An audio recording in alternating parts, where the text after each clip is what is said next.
Je suis dosimétrice. D'accord, dosimétrice. Ouais. Donc je récupère les scanners qui ont été faits dans le service, contourés par le médecin.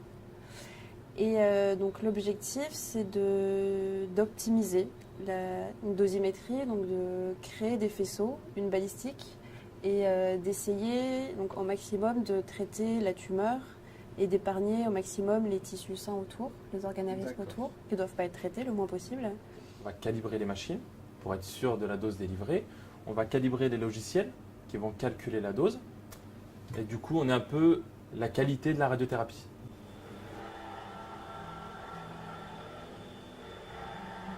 C'est-à-dire c'est comme si on va fabriquer un patient virtuel, comme vous l'avez dit, et le médecin va travailler là-dessus. Coupe par coupe, il va délimiter la zone à traiter, mais aussi les zones à protéger. Sur l'écran de l'ordinateur, il va faire le tour de tous les organes et après il va indiquer cet organe-là doit recevoir tant et tant de doses. L'organe qui est juste à côté, qui n'est pas malade, doit recevoir surtout pas de dose, donc au minimum. Et il définit les contraintes un petit peu qu'on a. Et après, c'est le physicien qui va déterminer ce qu'on appelle la balistique du faisceau, du traitement. Donc, les différents faisceaux qu'on va utiliser, l'énergie, les différents modificateurs de faisceaux qui vont donner la forme au champ de traitement. Donc là, j'ai la tumeur contourée par le médecin. Et donc moi, je fais des faisceaux, 3, 4, 5 faisceaux, qui contourent au mieux la tumeur pour la traiter et épargner au maximum les faisceaux à risque. Donc là, on voit il y a 4 faisceaux avec la dose qui s'additionne au milieu.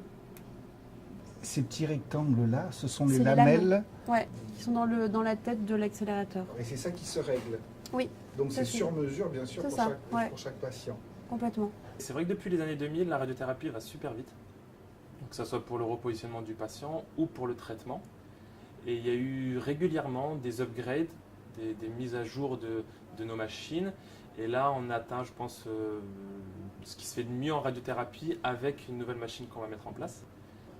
Et dans l'occurrence, cette machine, elle arrive pour qu'on puisse traiter nos patients avec une nouvelle technique qui s'appelle la stéréotaxie. Ça, c'est courant 2016, je crois. Vous l'avez très bien Voilà, fait. nos premiers patients, c'est mi-juillet 2016. On n'a pas à rougir ou être complexé par rapport à ce qui se fait en métropole, à La Réunion. Ah non, du tout. Non, Ah non, du tout, on est à la pointe.